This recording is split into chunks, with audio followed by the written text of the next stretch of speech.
హైదరాబాద్ లో కన్సల్టేషన్ మరియు 3,500 రూపాయల colour Doppler test Avis hospitals లో ఉచితంగా పొందండి. నమస్తే, మీరు చూస్తుంది సుమన్ టీవీ. నేను మీ కీర్తి. నాతో పాటు ఉన్నారు ప్రముఖ ఆధ్యాత్మికవేత్త డాక్టర్ అనంతలక్ష్మి అమ్మగారు. నమస్తే అమ్మా. నమస్కారం తల్లి. అమ్మ, మహాచండిగా విజయవాడ కనకదుర్గ అమ్మవారు మనకి ఈ రోజు దర్శనం ఇవ్వనున్నారు. మరి ఈ రోజు ప్రాముఖ్యం గురించి, విశిష్టత గురించి ఒకసారి తెలియజేస్తారు. అలాగేనమ్మా. ఈవిడి గురించి ఏం చెప్తారంటే మార్కండేయ పురాణంలో ఉంది అన్నమాట. అమ్మవారే తన నుండే ఉద్భవించినటువంటి చాముండా గురించి, చండీదేవి గురించి, ఆవిడ కాళికా రూపం, ఆవిడ గురించి చెప్పిన మాట ఏమిటంటే, ఇక నుండి నువ్వు చండి అని పిలువబడతావు అని చెప్పి, యస్మాత్ చండం చ ముండంచ గృహీత్వా త్వముపాగత చాముండేతి తతోలోకే ఖ్యాతాదేవి భవిష్యసి. నువ్వు చండముండుల్ని సంహరించి నా దగ్గరికి తీసుకొని వచ్చావు గనక ఇక నుండి లోకంలో నువ్వు చాముండా అన్న పేరుతో ప్రఖ్యాతి పొందుతావు అని చెప్పడం జరిగింది. అంటే చండముండులు అనేటటువంటి రాక్షసులిద్దరిని సంహరించినటువంటిది ఎవరు? ఈవిడ అంటే కాళికాదేవి. ఈ కాళికాదేవి ఎలా ఆవిర్భవించింది అంటే, శుంభనిశుంభులు అనేటటువంటి రాక్షసులు సోదరులు మళ్ళీ యథాప్రకారంగా బ్రహ్మగారి గురించి తపస్సు చేసి తమకి ఎవరి వల్ల మరణం లేకుండా కావాలని అడిగి, ఆ అడగడంలో వాళ్ళు మగవాళ్ల వల్లనే అడిగారమ్మా. ఆడవాళ్ళ సంగతి మర్చిపోయారు. పర్వాలేదులే అన్నారు పైగా. అన్నప్పుడు నిర్లక్ష్యం, ఆడవాళ్ళు ఏం చేస్తారు అయ్యాక మహిషాసురుడు చేసిన పని అది, వీళ్ళు చేసిన పని అది. అలా అయినప్పుడు మరి ఈవిడ అందరు చాలా బాధ పెడుతున్నారు. దేవతలు ఎవరు వాళ్ళని గెలవలేకపోతున్నారు. అప్పుడు దేవతలకు ఇంతకు ముందు అమ్మవారు వాగ్దానం చేస్తుంది, మీకు ఎప్పుడన్నా అవసరం అయితే నన్ను తలుచుకోండి అని. అలా తలుచుకున్నప్పుడు ఏమిటి అంటే వీళ్ళ గురించి చెప్తారు. చెబితే అక్కడ ఉన్నటువంటి పార్వతీదేవి శరీరం నుండి కౌశికి అనేటటువంటి ఒక రూపం వచ్చింది. ఆ కౌశికి రూపమే సరస్వతిగా కూడా చెప్పబడుతూ ఉంటుంది. ఆవిడ వచ్చింది, ఇక్కడ నిలబడింది అనమాట.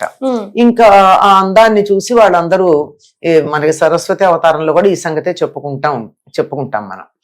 ఏమంటే వాళ్ళు ఇంత అందంగా ఉన్నావు, నువ్వు మా రాజుగారిని వివాహం చేసుకుంటే బాగుంటుంది అని చెప్పి అసలు ఈ వార్త ముందు రాజుకు చెప్పి, రాజు తగ్గించి విషయం తీసుకొచ్చి ఇక్కడ చెప్తారు వీళ్ళందరూ.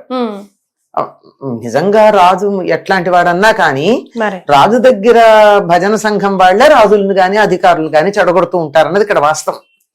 అయ్యాక ఆవిడ లేదులే, యుద్ధం చేసి గెలిస్తే పెళ్లి చేసుకుంటాను పో అంది. ఒక్కొక్కళ్ళని పంపించాడు. అంతా అయింది. చివరికి అంతమంది చనిపోయిన తర్వాత చండు ముండు అని ఇద్దరి సేనాధిపతుల్ని పంపించాడు. ఈ చండు ముండు వెళ్ళి బ్రహ్మాండంగా చేతిలో రకరకాల ఆయుధాలు ధరించి యుద్ధానికి మీదకు వస్తూ ఉంటే అమ్మవారికి ఒక్కసారి కోపం వచ్చి ఆ కోపంతో కనుబొమ్మలు మూడేసింది.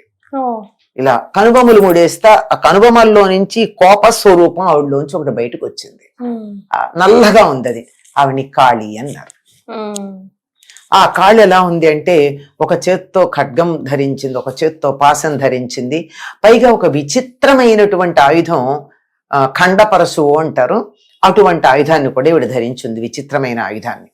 ఇలా ధరించి వచ్చినటువంటి ఆవిడ తన మెడలో పుర్రెలు మాలలుగా ఉన్నాయి. పులి చర్మాన్ని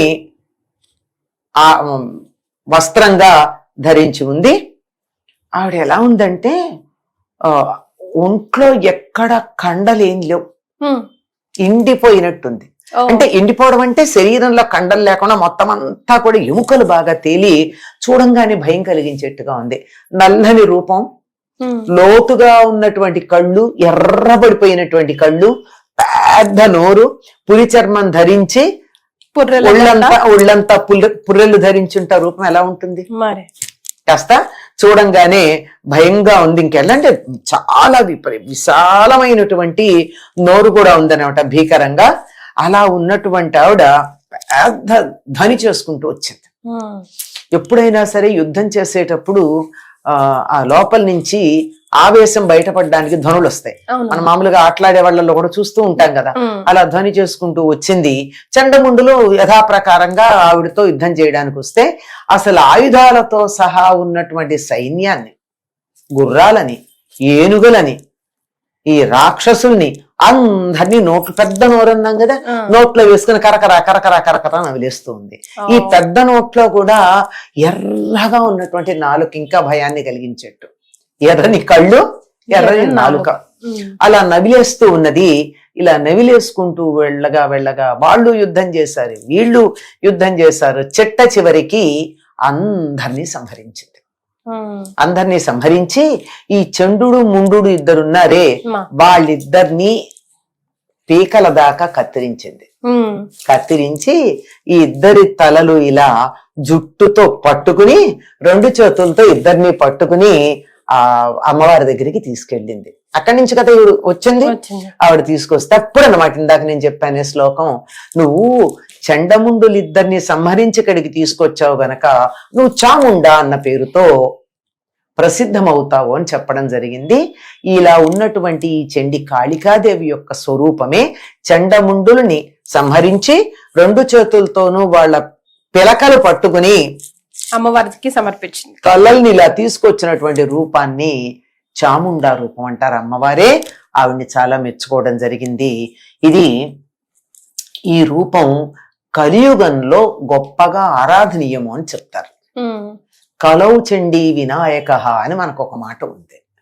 కలియుగంలో తొందరగా అనుగ్రహించేటటువంటి దేవతలు ఇద్దరున్నారు. ఒకళ్ళు చండీ, మరొకరు గణపతి. అందుకే మీరు ఎక్కడన్నా చూడండి, హోమాలు దేనికి జరుగుతూ ఉంటాయి? గణపతి హోమాలు జరుగుతూ ఉంటాయి, చండీ హోమాలు జరుగుతూ ఉంటాయి. కలియుగంలో త్వరగా అనుగ్రహించటానికి అనువైనటువంటిదిగా ఈ చండి గురించి చెప్తూ ఉంటారు, చండి రూపంలో. ఎందుకు అంటే పూర్వకాలంలో రాక్షసులు అన్న వాళ్ళు ప్రత్యేకంగా ఉండేవారు, వాళ్ళని గుర్తించటానికి వీలుగా ఉండేది. ఇప్పుడు అది కొంచెం కష్టంగా ఉంది, చాలా కష్టంగా ఉంది. కనుక ఈ చండి అనేటటువంటి రూపం చాలా, ఈవినే మహాచండి అని కూడా అంటారు. ఇటువంటి రూపంలో ఉన్నటువంటి అమ్మవారిని ఆరాధించినట్టయితే ఒక్కొక్క రాక్షసుని చంపుకుంటూ వెళ్ళాలి అంటే జనాలు మిగలరు. అందుకని రాక్షసత్వాన్ని పోగొట్టాలి అంటే వాళ్ళని చంపకుండా హోమాలు చేసి దాని నుండి వచ్చేటటువంటి ధూమం ద్వారా వాళ్ళల్లో ఉన్న రాక్షస గుణాలు పోగొట్టేటటువంటి ఒకనొక ప్రక్రియ మనకు కనపడుతూ ఉంటుంది. ఈవిడ్ని మహాచండి అంటారండి. అసలు ఈ దసరాలంతా కూడా ఈ నవరాత్రుల్లో చండీ పారాయణే చేస్తారు. దీన్నే దుర్గా సప్తశతి లేక చండీ సప్తశతి అంటారు. ఇందులో మొత్తం కూడా చండీ రూపంగా చండీ సప్తశతి అన్నా మొత్తం అమ్మవారి యొక్క రూపాలన్నీ మనకి ఇందులో ఎక్కడెక్కడ ఎప్పుడెప్పుడు ఏ ఏ అవతారాలు ధరించి రాక్షస సంహారం చేసిందో ఆ వివరాలన్నీ క్రమంగా మనకు కనపడుతూనే ఉంటాయి. కనుక అటువంటి మహాచండి అనే అవతారాన్ని విజయవాడలో ఉన్న కనకదుర్గకి ధరింపజేయడం అన్నది ఇది 2వ సంవత్సరం అమ్మా.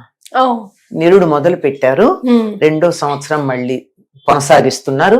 అంతకు ముందు ఈ అవతారాన్ని ధరింప చేసేటటువంటి వారు కాదు, ప్రత్యేకంగా వేరేగానే ఉండేవి.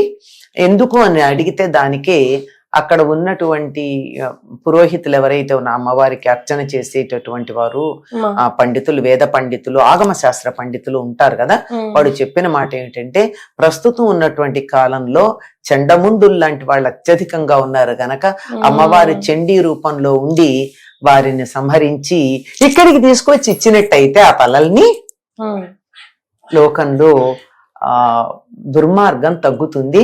ఈ కారణంగా ఇలా చేస్తే బాగుండని మేము అనుకుంటున్నామని వాళ్ళు చెప్పడం జరిగిందమ్మా. అది కొత్తగా మనకి ఇది ప్రారంభించారు.